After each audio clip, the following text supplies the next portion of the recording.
Rusia semakin mengintensifkan retorika nuklirnya, tetapi masalahnya adalah Rusia diam-diam sudah menyebarkan senjata nuklirnya ke tempat-tempat yang sama sekali tidak diduga oleh NATO. Hari ini, Presiden Belarus dan Rusia, Lukashenko dan Putin, melalui sambungan video mengadakan latihan bersama dengan unit militer untuk penggunaan senjata nuklir dan dukungan nuklir. Ini adalah latihan bersama pertama seperti ini, dan Lukashenko serta Putin membanggakan diri bahwa mereka, katanya, bisa kapan saja secara terkoordinasi meluncurkan senjata nuklir ke musuh-musuh mereka. Dan Putin kembali menyatakan bahwa triad nuklir harus berfungsi seolah-olah untuk menangkal lawan, tetapi masalahnya jauh lebih besar. Jadi semua ini hanya di permukaan saja.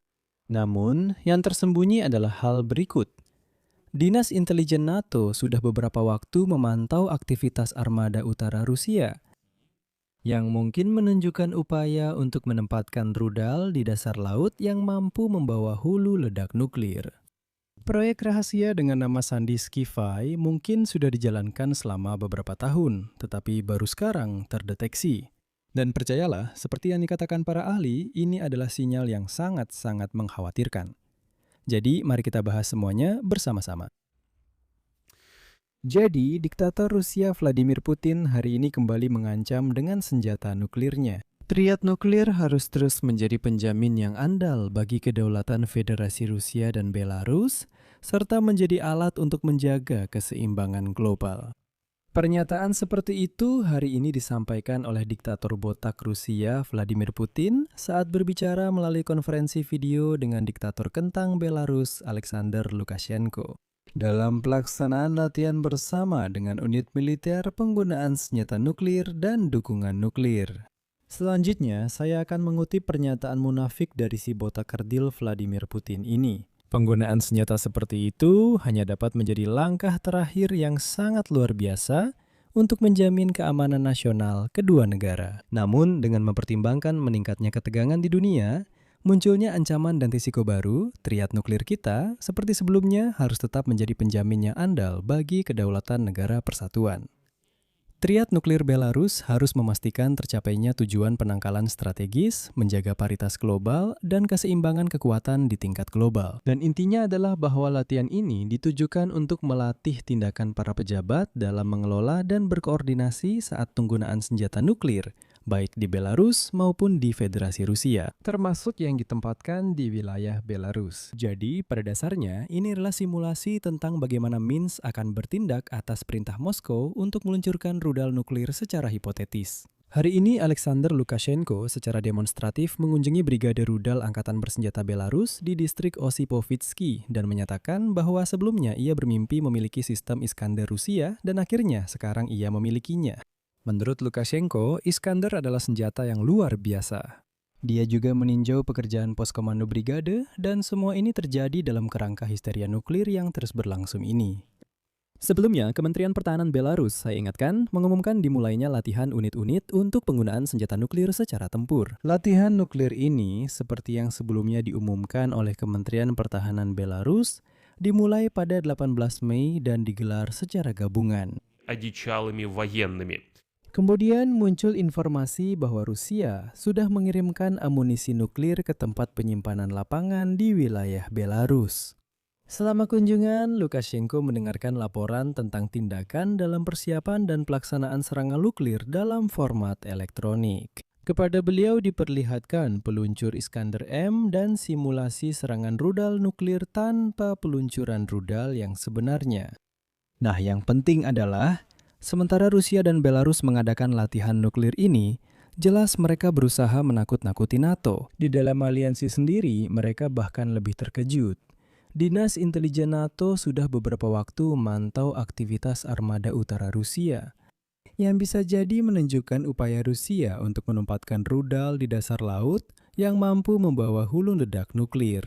Proyek rahasia Rusia dengan nama Sandi Skify mungkin sudah dijalankan selama beberapa tahun. Hal ini diberitakan oleh media Jerman hari ini. Dan seperti yang diketahui, dalam beberapa bulan terakhir intelijen NATO telah mempelajari proyek rudal Rusia ini, menganalisis citra satelit, meneliti basis data ilmiah Rusia dan dokumen sejarah, serta mendapatkan informasi dari militer dan intelijen. Peluncur rudal di dasar laut akan menjadi masalah serius bagi NATO jika terjadi perang, karena akan sulit untuk dideteksi dan dihancurkan. Ketakutan bahwa negara-negara bersenjata nuklir dapat menyembunyikan senjata nuklir mereka di suatu tempat di lautan dunia sudah ada sejak masa Perang Dingin. Dan itulah alasannya. Pada tahun 1970, melalui resolusi Perserikatan Bangsa-Bangsa, disahkan perjanjian yang melarang penempatan senjata nuklir dan jenis senjata pemusnah massa lainnya di dasar laut dan samudra, serta di lapisan tanah di bawahnya, yang kemudian ditandatangani oleh sekitar 80 negara di dunia, termasuk Uni Soviet saat itu dan Amerika Serikat. Namun, dalam kasus ini, rudal-rudal dalam proyek Skiff direncanakan akan dipasang di Samudra Arktik di wilayah Rusia. Artinya, ini adalah perairan teritorial milik Rusia, jadi secara formal mereka seolah-olah tidak melanggar perjanjian tersebut. Menurut sumber intelijen barat, mereka bisa berada di dasar laut. Ada rudal-rudal yang ditempatkan secara khusus. Работанных шахтах или контейнерах. Di Samudra Arktik, jika ditempatkan, rudal-rudal itu bisa tetap berada di sana dalam waktu yang lama, dan jika diperlukan, dapat diluncurkan dari jarak jauh. Jadi, pada dasarnya itu berada di dasar laut. Di dasar laut dipasang kontainer peluncur, dipasang di sana, dan tetap berada selama yang dibutuhkan. Lalu, ketika diperlukan, rudal itu diluncurkan secara jarak jauh dan terbang dari sana.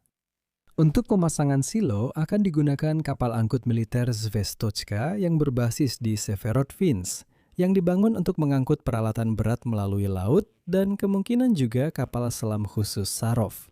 Hal ini disebutkan oleh sumber-sumber NATO.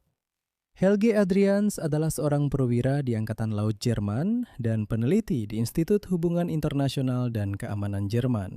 Melihat proyek seperti ini sebagai upaya untuk mengurangi ketergantungan pada platform peluncuran rudal yang sangat rumit dan mahal, seperti kapal selam. Dengan memiliki silo bawah laut, Rusia dapat mempertahankan potensi nuklirnya, bahkan dalam kondisi sumber daya keuangan yang terbatas. Artinya, Putin hanya mencoba entah bagaimana menghemat biaya penempatan rudal balistik antarbenua di dasar laut. Menurut pandangannya, menurut pendapat perwira ini di Jerman, ada dua keunggulan utama. Pertama, netralisasi mereka tampaknya sangat mahal. Mahal, karena harus menentukan di mana tepatnya di laut atau di samudera silo peluncur itu berada, mencoba untuk menyerang, dan sebagainya. Kedua, metode ini memungkinkan penghematan pada kapal selam dan awaknya. Dengan upaya dan biaya yang relatif kecil, Rusia bisa mendapatkan efek yang sama yang saat ini membutuhkan kapal selam berawak. Namun, tentu saja, proyek seperti ini juga memiliki kekurangan. Nah, perlu ada upaya untuk mengatasi arus laut dan pengendapan lumpur di silo-silo tersebut. Harus menyelesaikan masalah teknis yang sangat rumit terkait dengan penempatan rudal, pasokan listrik, dan pertukaran data dengan rudal-rudal tersebut. Tentu saja ini akan membantu penyebaran luas teknologi ini jika orang Rusia benar-benar berhasil melakukannya. Namun tetap saja terlihat bahwa mereka berusaha untuk mewujudkan kemungkinan seperti itu bagi diri mereka sendiri. Dan sangat penting bahwa di NATO mereka menyadarinya, semoga saja pada tahap-tahap awal. Di sini saya akan mengakhiri. Pendapat dan kesimpulan Anda silakan tulis di kolom komentar di bawah episode ini. Jangan lupa subscribe channel ini, tekan lonceng, dan beri like. Itu saja untuk hari ini. Jaga diri Anda. Sampai jumpa.